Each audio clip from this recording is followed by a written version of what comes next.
Hello, and welcome to Your Brand Express podcast, the podcast where business owners, authors, coaches get a chance to articulate their processes and how they express their brands. With your hosts, Carl and CJ Aline. Get your favorite cup of coffee or tea and get a notepad and enjoy the ride. All right, everyone, we are with the amazing CRay Knowles. CRay, how you doing? I'm doing great, man. It's an honor to be here. Thanks for having me. Well, I tell you, it's great having you. But now, let me tell you, this is our inaugural, because, I mean, we had one episode before, is me and CJ talking about why we're doing this podcast episode. This podcast show. But you're the first guest, so welcome. We're excited. Man, such an honor. Appreciate it. Thank you. Thank you. Ever. Yes, sir. Yes, sir. Well, that's awesome. Well, let's jump into it. So tell us a bit about yourself. Now, you have a couple of things going on. You're like the MacGyver of like survival and fitness in my mind. Tell us a little bit about yourself. Well, my background goes back to I started martial arts when I was 9 years old, and that's all I ever wanted to do. I've got a degree in electrical engineering, security contractor, electrical contractor. Only thing I like to do is to choke people. Yeah, it was. I always had that survival kind of protection mindset, and I always enjoyed martial arts. And at a young age, I started, got my black belt, and this was a really interesting turning point. When I got my black belt, my instructor, which God love him, he told me, you know enough to get your butt kicked. And I was devastated. I mean, I worked for years. I was turning 15, and at that point, I was like, well, it didn't make sense because the stuff we were learning, then we went to spar, we didn't use it. There was a lot of things going on in that young mind of saying, okay, I want to be able to protect myself, and this is the wrong stuff. So I started at that point distilling everything I could to make it, okay, what is the smallest toolbox I can get and teach people to be able to protect themselves. Wow. So, and I love, I spoke to you the other day, CRay. You have some amazing stories, man. And I tell you, with what you're doing, you're changing the world now, but your impact is gonna quadruple, and that's gonna happen really, really soon. So we're lucky we could have you on early. So when that happens, remember us little people when you blow up. Oh yes, sir.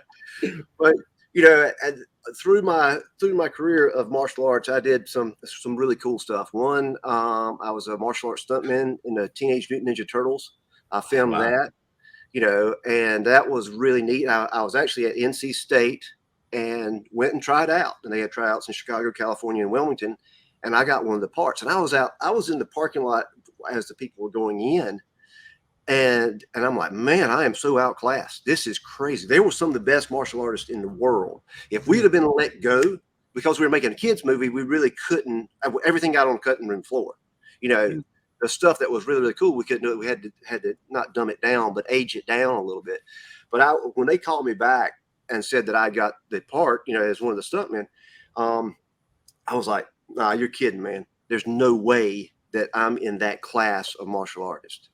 And the reason they did that, they needed stuntmen to do the movie, but they couldn't make stuntmen move like martial artists. So they took us and made us stuntmen. And you're talking about super cool, all kinds of good stories. Met Terry Leonard, which he is one of the most famous stuntmen in the world. And he worked with John Wayne. In the Jewel of the Nile, they actually say he died. He went over the falls, pushed out, and he pushed so hard he should have pushed away from the vehicle. If you look at the movie, he actually goes into the falls and drowns. Wow. They bring him back to life, and he goes, did I get it, or did you get it, or do I need to do it again? Whew. On Apocalypse Now, when the helicopter takes up and the rocket hits it and it catches on fire and drops down, boom, and the guy that gets out on fire, that's him. Anyways, I got excited about that. But really, martial arts got me every job as a engineer, and everything else that I've done good has been related to martial arts. That's right. Isn't that great, CJ? Kind of connects like with your like story. That's like the story you tell. The martial arts is everything. It's dope. Yeah. And every interview I did, they were like, "Oh, you've done this, and will you teach me something?" I was in one. I was actually for the state of North Carolina, and I was in an interview, and this guy was he was a monster. And he's like, well, close the door. And I'm like, oh, God, okay. And I closed the door. He's like, hey, will you teach me a wrist lock? I mean, he would turn straight into a kid. And that was the thing that most of the time when I'm dealing with people that they know my background, they're like, man, I always wanted to do that. I want to learn something. And that's the thing about doing with Daddy Fight Club is it's not too late. And it's not going to take you 45 years of training or 9 years of training. We're going to get right down to the things that work that's going to save you and your family super quick. And I've taken 45 years to take everything that didn't work and throw it away. I love that. And now I gotta admit, I'm kind of torn because I love your stories. I want to ask you about a couple things, but I'm gonna try to stay focused. It's going to be tough. It's going to be tough. To Daddy Fight Club. Tell us more about Daddy Fight Club. How did that come about? Like what is Daddy Fight Club about? Well, I've taken this and I teach a self-defense program, and it's not male, it's not female, it's for anyone. And I was actually in Virginia with a super good friend, Jim Edwards, and Dexter was there, and the kids were there, and they're like, will you teach a little self-defense class to them? I said, absolutely. So, next morning we got up and I'm over there teaching, and Jim and Dexter are over there like talking back and forth. I said, what are you doing? They're like, this stuff is really good. I'm like, yeah, it's good. What are you talking about? And he's like, we need to learn that. And I'm like, come on, let's go. He's like, Jim's like, nope, not going to do it.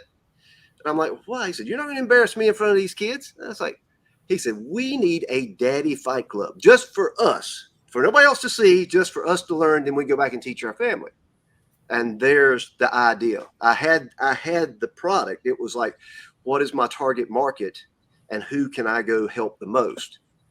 And that's kind of where it's come from. And, next morning after I got back from Virginia, Jim texted me and said, hey, daddyfightclub.com is open. And I'm like, I'm going to go get that. This is a great idea. So that's where it's come from. And we've just finished filming the first 3 modules. And basically that first module is situational awareness. And it's a very, very three-step situation here that you learn. Once you learn it, you start seeing stuff you don't see, and you need to teach that to everyone. And then the second one is how not to get sucker punched or knocked out. We're dealing with that confrontation, that person close enough to touch us, to hit us. Everybody needs to know that.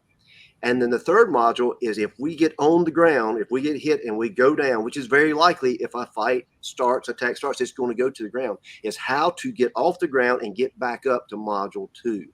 And so with that, most people go to the ground. The longer they stay on the ground, the more likely it's going to end there. Wow. That's powerful. So it's like it's going to be very, your course, your coaching is very congruent. It's like you finish one part and then it talks to the next. It's like telling a story from what you just said. That's pretty cool. I love that. And the most important thing that we do is that situational awareness, having that checklist and running in your head and knowing what to look for. Because when you get done with that, you'll see people carrying weapons that you never saw before. You'll see oddities that pop up. And see, the thing about the oddity, we've got a baseline that we look at and we go, okay, that's something odd. Well, if we do nothing about the oddity, it's just as good as not seeing it. And I think about it as walking through a forest with earbuds in. A limb cracks. You don't hear it. It hits you on the head. Okay. Now you don't have earbuds. A limb's cracked. And you're like, oh, that's funny. And it hits you on the head. It's the same thing. It's when you hear that crack or an oddity pops up that we do something about it. And the good thing about us, other than law enforcement, because I teach a lot of law enforcement and military, is we don't have to engage that. We can leave. A World War II vet told me something that's very important. He said, a quick run is better than a bad stand. Ooh. Yeah. Say that again for the people in the back. A quick run is better than a bad stand. Wow. And also us being, as we get older, our egos kind of they get a little bit more level. But having that module 1 checklist, it takes the ego out of it. Wow. Because you can be in a situation, well, that's not going to happen. This is, they're not going to do this, But that checklist, when you run that, it goes, okay, I got to do this. I got to do this now. And it'll save your life. It will. So I'm already standing up. I'm ready to go. You're ready to go. I love it. And I love your energy too, CRay. And that's so needed with I think that's needed, in my opinion, it's needed with business owners in general. But with what you're doing, it's like when you have that type of energy, it's another tool that you have in your tool belt when it comes to being a leader. Because when you can have that zeal and that energy, you can say you're the one who's blowing the trumpet and you're saying, all right, guys, let's go. As opposed to having to push some people towards something, push people towards your product, push people towards your coaching and your course, Well, this is a key part of it. During some of the riots and stuff, I saw this couple. It was a male and female, older. They had white hair, and they got into the crowd and got separated. And the look on that man's face just crushed me. He had no idea what to do. He was in a bad situation. And I hate to take this back a little bit further, but it made me feel the same way as when you saw the people jumping from on 9/11 from the towers. Just total no control of it. And I'm like, I got to fix that. Now, in my lucky list, I've got 7 people that attribute being associated with me that they're still here. But I started thinking one night, I said, what if that list is 1,000? What if I can save 1,000 people? I said, but if I save 1,000 people, how many kids and families at all? How big does that circle go? Ooh. So that's kind of where I'm at. I'm like, how big? What can I do to influence as many people in this area and their families? We win this stuff by just a slight. It's like, your mom's intuition. You shouldn't go there. We win it by that much. And by having this in tune with your body and your mind and your soul, that doesn't feel right.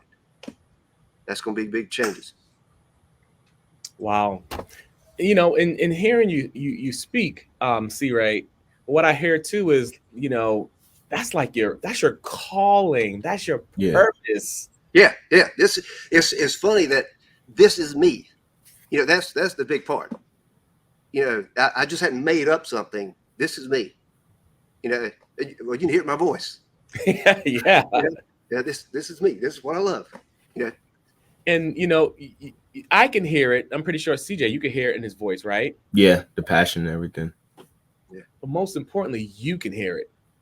Yeah. And that's hard for business owners, and like a segue into what we're going to talk about too. Like, I'm curious if your journey, even as a business owner, putting this product out and making sure you find your target audience. You mentioned target audience earlier, and that's important, right?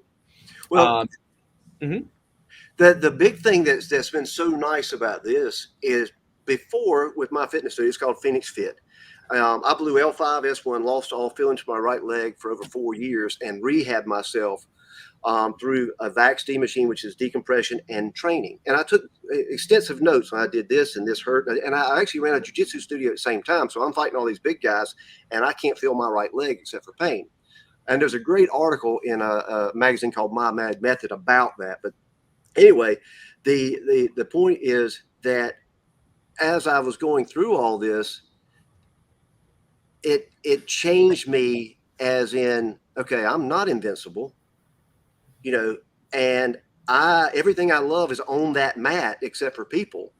And I'm at an injury point that I may never be there again. So it made me much more compassionate. So I've got people that are in wheelchairs. I've got people that have lost legs.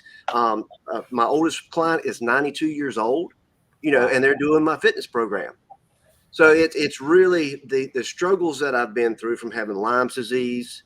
And I went from doing 40 slow pull-ups, and my record is 1,052 over and under push-ups in 53 minutes. I could not pick up a brick 6 times with my left hand. Just a regular house brick. I went from being that strong to that weak, and then coming back. Wow, that is powerful, and I'm pretty sure that ties into your why for your purpose, right? Yes, and and it's just that whole thing of I picked what I want to do. I really love it. I feel like I can change a lot of people and save them. And it's like, now, how do I get it out there? And what we're talking about, the target audience of me narrowing down to, okay, this is for dads. Before me being a dad and me being a dad, that's 2 different men. I wake up, I'm like, all right, where's the babies? What's going on? And is everybody happy? You know, so it's one of those things. It's a big deal. So that talking about branding and narrowing down. That's the first time that, and I told the other story because I felt like I could train everybody. Well, I can train everybody, but this is where I need to focus first. I love it. Wow, that right there. So you went through this journey. You knew you could serve pretty much anyone, but you decided, you know what, I'm going to focus on dads first. I'm gonna niche down. Some people say niche, some people don't say niche. I'm gonna focus on my target audience either way, though, and that's a powerful decision. That's not easy to do. Business owners, do you hear that? It's not easy to do, but it's important to find your target audience and find who you want to communicate your brand to, whom you want to express your brand to. I love it. Yep.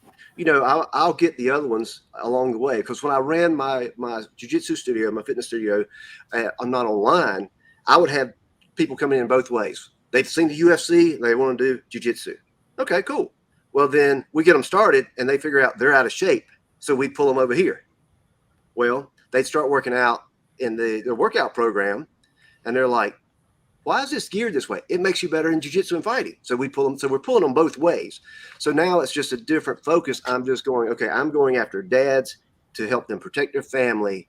And then once they get into it, it's like, all right, you know the techniques, but have you got the fitness level to do this? And if you're going to take care of yourself and your family on the exterior, let's do our workouts 45 minutes 3 times a week. You know, you got 7 days. It's 1.4% of your week. People take showers longer than we work out. And some people need to. But anyway. No, that's a good point. That's a great point. And I love how you have it.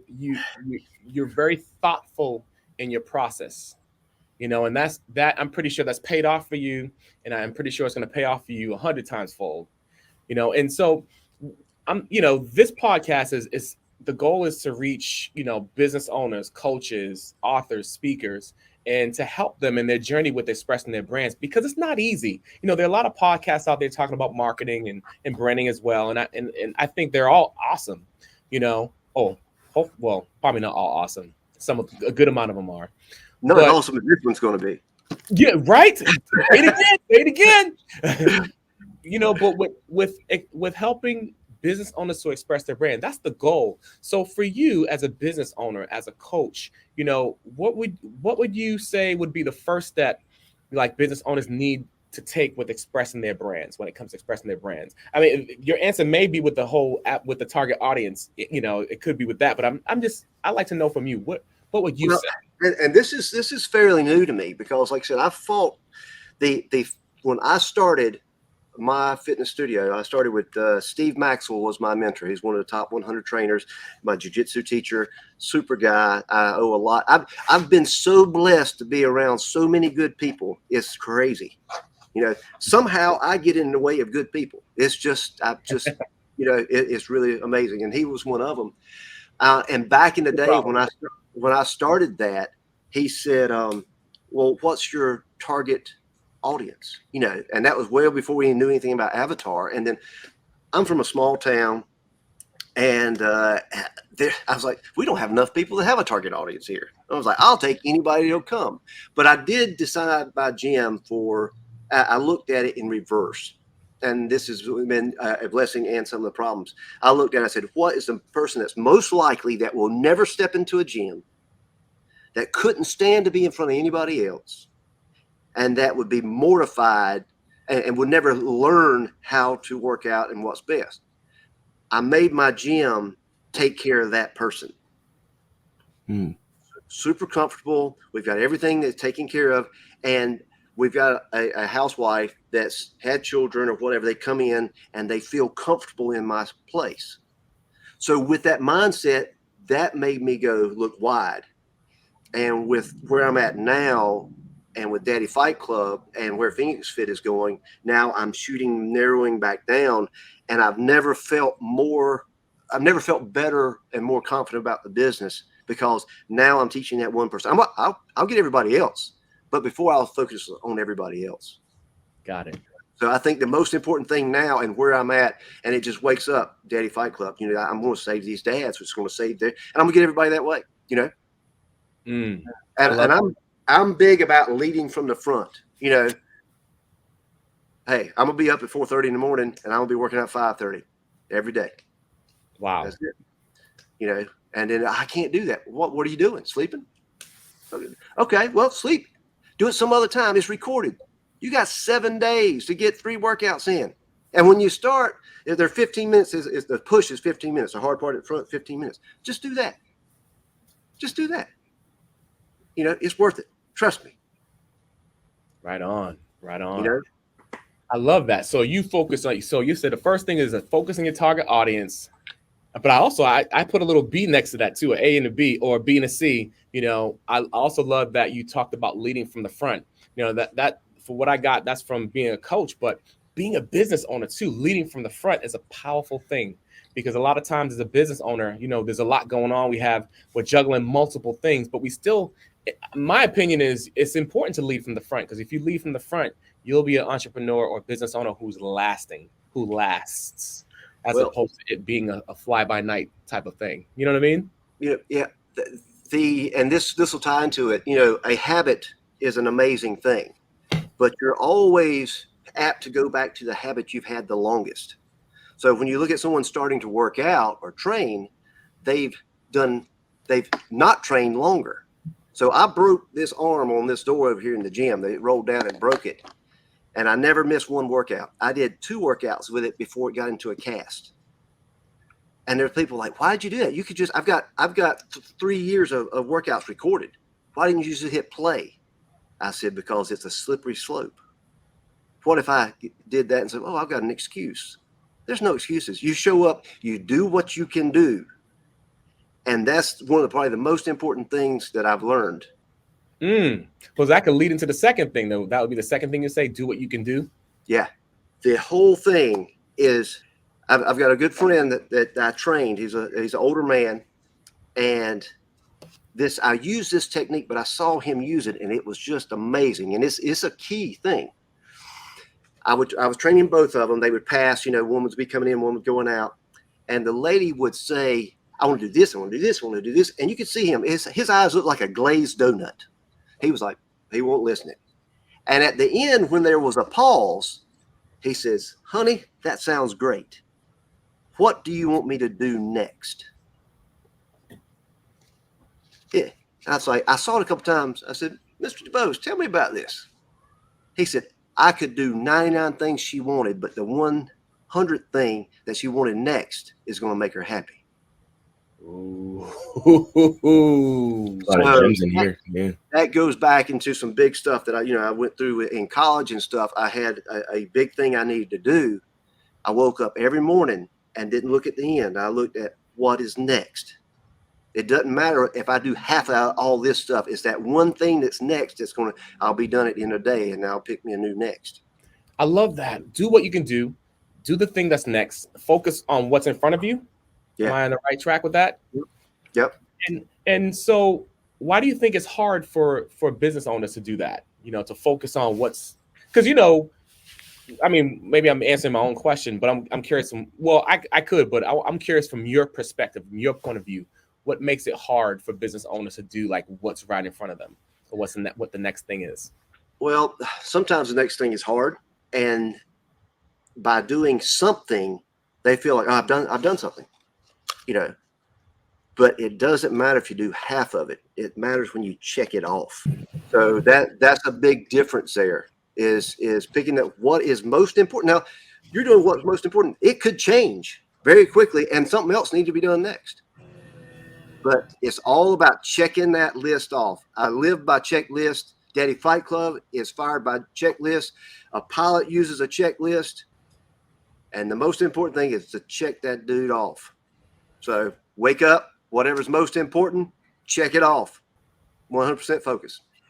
Amen. A lesson in discipline. So you're saying that you're saying that pilots, airplane pilots use checklists? Yes.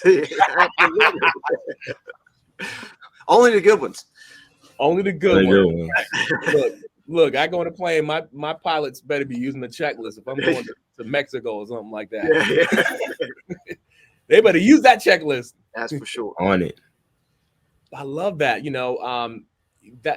It's so quote unquote simple, but it's the simple things that are really hard to do day in, day out. And consistency is the things that's going to help your business to be successful. Yeah. So having that list, I love it when you talked about just doing the thing in front of you and even having a checklist. That's a powerful thing to do. Yep. What would you say? What would you say a third thing is? A third thing that can help businesses when it comes to expressing their brands. Well, I think the getting rid of the self-doubt and saying this can actually work. And that's you. When a kid started jiu-jitsu, I could have two kids that were relatively the same size, relatively knew the same stuff, but one is worried about what's daddy looking at? Are they going to make fun of me? What's everybody else doing? And the other guy's been there just a little bit longer. He knows about the same thing, maybe smaller. He's fighting one guy. So he's at why the other one cannot win because he's worried about what daddy say, what mom's going to say, what everybody else is going to say. All these other things in your head, the other one's concentrated on you're next. So I think that's the biggest thing is get the noises out of your head, believe that this can happen and go after it. There's a big, it's so important to have that belief that no matter what, you can make this thing happen. And I told you a whole story about my college and stuff. That's just blind faith, baby. I'm going to make it. I'm getting it. You may not want me, but I'm coming. I love it. Tell that story. You want that story? Yeah. Well, this is pretty gangster, guys. I have if you don't mind. I don't mind. I may tear up, man. This is a big deal. I'm gonna condense it down real quick. But I have a degree from a college that did not accept me. Now think about that. Normally you go to college, you get accepted into mine's an electrical engineering program. I've got a degree from said college that did not accept me. I took no for an answer and made it work. I transferred in from a junior college and I went to see the dean of engineering, and he looked at a chemistry grade and said that I was not smart enough to be an engineer. Well, I left, went home, met with my roommate that had been he was a couple of years ahead of me that I'd known from Lewisburg where I went. And I told him what was going on. I went to see my advisor. I was in animal science. Anyway, so I told the animal science advisor, said, hey, I'm here to be an engineer. This is what I'm going to be. And he totally ignored it and introduced me all the way around to everybody. And I went home and I said, Stout, his name's Stout Sharp. I said, Stout, what am I going to do? He said, I don't know. He said, but we got drop add on the phone. And that was the first year you could go do, do, do, and add classes from the telephone. That was some high tech stuff there. So anyway, I dropped all classes except for one animal science and added all his engineering classes. Went into class, did great. Next semester, same thing, went and talked to the advisor. And that went on several times to finally I told him, I said, look, he was going to block me out where I couldn't do that. I said, look, and I walked back here and I walked to the board behind him. That was out in the hallway. I said, tomorrow morning, put my PIN number under a thumbtack and you'll never see me again. I'm going to be an engineer. So I left and I'm like, okay, I'm about to get kicked out of here. That next morning I came and there was a thumbtack there and I took it off and it was the smallest little tiny piece of paper I'd ever seen. And there were some numbers on it. I didn't need glasses then to see it. So I went home, punched in, there it was. So there I'm going again. So I'm taking every class and I'm going into I'm getting on up. And I get to the point that they wouldn't let me take classes. I was an outside major. So the long story short, I'd go every Friday and talk to the building, the engineering building. And I'd be like, okay, I'm going to get in here.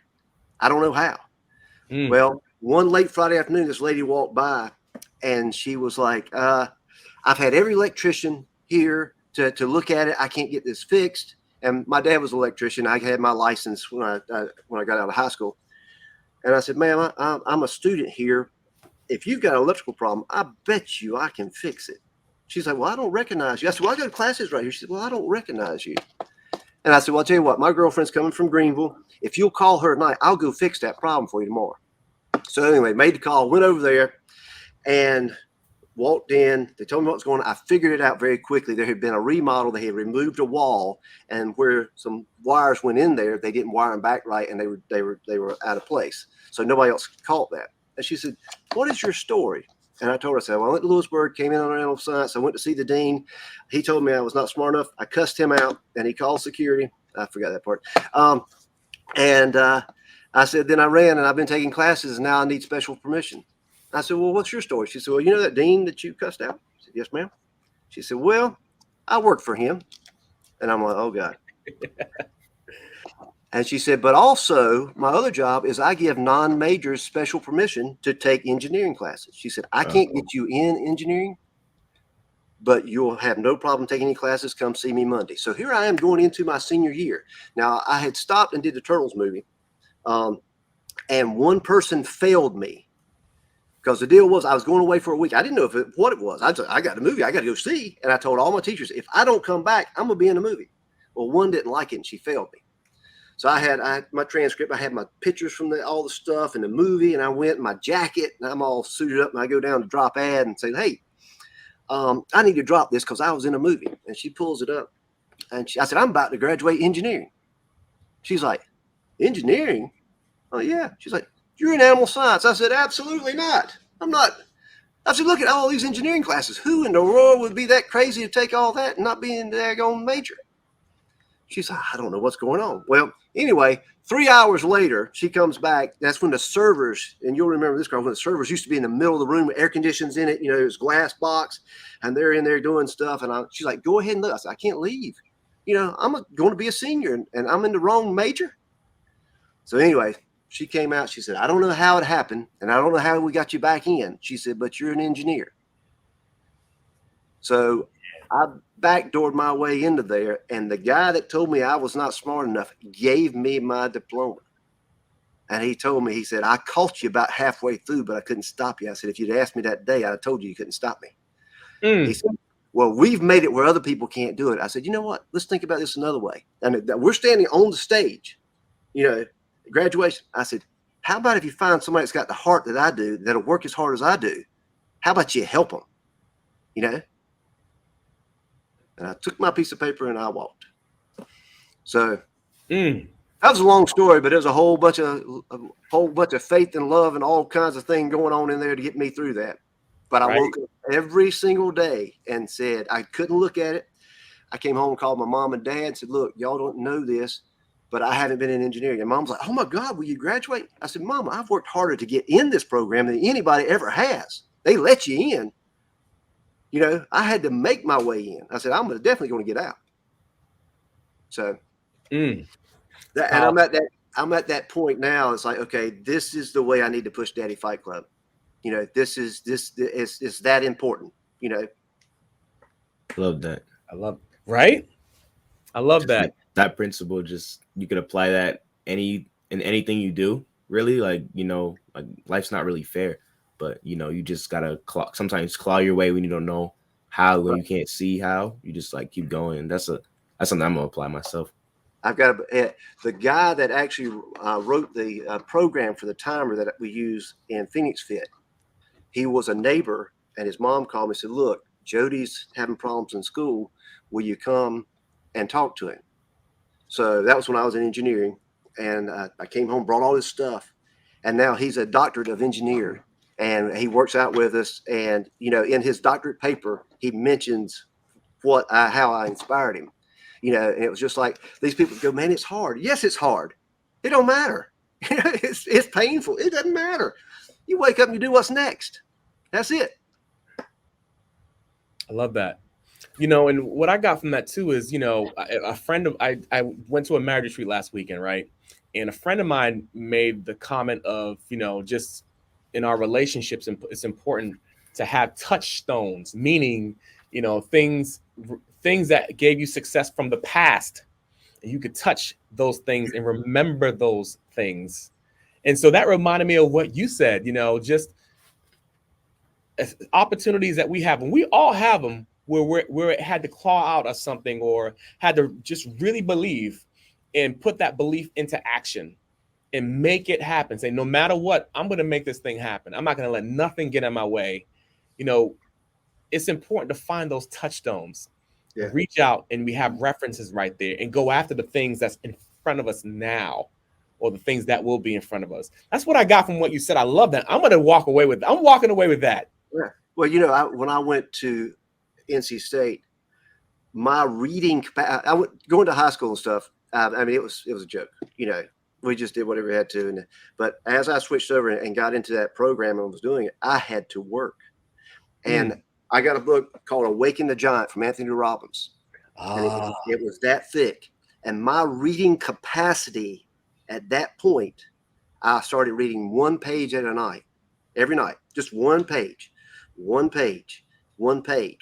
know, because I started where I was. I mean, I could read, but it's just sitting down and doing that and putting myself through it. But I always dump good stuff in my head. I'm always. You gotta, you know, it's gonna. CRay, can you say that again? I'm always dumping good stuff in my head.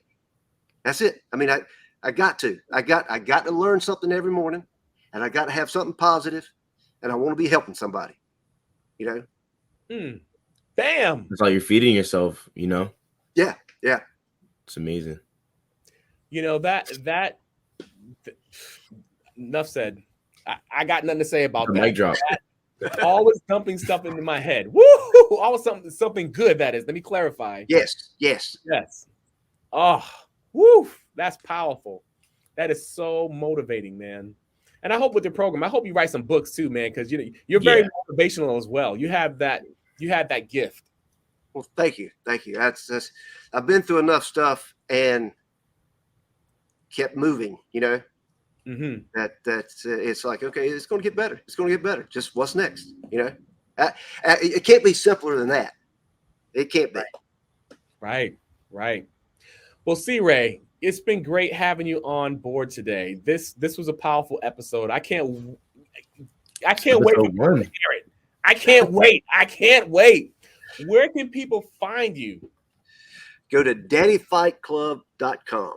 That's going to be the best place to go. That will tie into everything else, our fitness world and all of that. The next modules that we're teaching deal with what we're doing right now is that initial situation, and if it goes further, and how we deal with a person, because it may be Uncle somebody that we're having to grab a hold of, you know, and not hurt him. So all these things go. It may be a kid down the street that you don't want to hurt. You need to have the capacity to make the decisions to do the right thing on those. And then the fitness side of it, you know, phoenixfit.com, but it'll all be tied in. Love it. And can people find you on social media as well? Yes, CRay Knowles on Facebook. And that's pretty, and we're building all the Daddy Fight Club YouTube and TikTok and all that stuff. It's all that's getting ready to kick in. So, and we're doing see and avoid. So we're taking these attacks and situations and training you. There is it's like a stoplight. If you can have a 3-color system to control a major intersection, that's all we need to control a bad situation. So basically, the green is where we start at, and it's what my normal checklist that I run, and I'm looking for those oddities. And then the yellow is, okay, we picked something up, and it shows you what to do and where to look for. You know, what's the most important thing? And I'll give you this. In a bad situation, when you look for at somebody, where do we look to start with? Now we look down, we might look, not always look, some people might look at the person. The hands is where we look to start with. Oh. Hands kill you. Hands move the weapons, they hit the buttons, they do everything else. So once we run that protocol and we go into the yellow zone, that's the first thing. And there's a whole other things that we do. Wow. But hands kill you. So that's something I want you to do. We're going to do a situational awareness thing for you. So tomorrow, everywhere you go, look for anybody who's wearing a red shirt. Now, I'll explain the rest of that later sometime, but you're going to start tuning yourself in. Okay, red shirt. That's going to make you look at everybody. And when you see a red shirt, check their hands. Is something in them? Can you see them? And then the red zone is we're at a point that we cannot avoid, we cannot run, we cannot hide. We have to engage. Now, I go fight and de-escalate. A lot of people do it the other way. I'm ready to fight first, because a bad guy is going to do, he's one or two things. He wants to take something from you, or he wants to give you something. Take something is he likes my iPad. You know, he saw my wallet and there's a bunch of money in it. He wants to take it. Or he wants to give you something. He wants to beat you up. He wants to hurt you. And your job is to be an ugly target. If I walk out and the bad guy's there, and the whole thing that we go through, and I'm looking at my phone and I'm walking around, I got earbuds in, that's not very ugly. But if I step out of there and I look left and I look right and I'm on point, you know, everything's tucked away, you can't see, there may be something on me or not. And when I look at him, I have the intent of I'm not the one. We have to be ugly. Now, and that goes in a whole bunch of different ways, but right. He's going to pick the easiest thing. You know, they're just shopping. Hey, you know, they don't want to get hurt. They don't want to fight. Yeah. You know, if a guy comes out with crutches and his wallet hanging half his pocket, he's the one. He's going to get taken, you know. So anyway, that's getting into the program, but it's absolutely amazing. I can't wait to train with you one day. Oh, I can't wait either. I'm a dad too. I need some training. Help me out. Help me. Get out of this. Have CJ have the young men jump in. Oh yeah. And that's what we'll do after we run these baselines of this, and then we've got the training that you're teaching these moves over again, and making them. We're going to do seminars and get together, and then you can really feel it, and then it ties it on in. So very super. Love it. One more time, where can they find you? DaddyFightClub.com. DaddyFightClub.com, and also check him out on social media. He has I love your new show, by the way. Want to tell me about your new show too? Yeah. So it's what we're doing is see and avoid, and we just go in there. We pick up these little attacks, and look, we start breaking it down. We're not teaching the whole thing, but we're starting to show you what to look for. You know, because the biggest thing is if it goes down, CRay ain't going to be there. I'm gone. You know, that's it. I can fight. I can fight multiple people. I'm not going to unless I get pinned up and have to. You know. A good run is better than a bad stand. I love that. Good balance right there. Yeah. It's good balance. Good balance. Good balance in thinking. Right. Yeah. Very smart. Very smart. Well, CRay, it's been great having you. There you have it. We hope you enjoyed our podcast. If you would be so kind, please subscribe to our YouTube channel, and or if you're listening to any of our platforms, whether it's Spotify or Apple Podcasts or whichever one, please be so kind to give us a 5-star rating if you enjoyed the podcast. And we'll talk to you soon.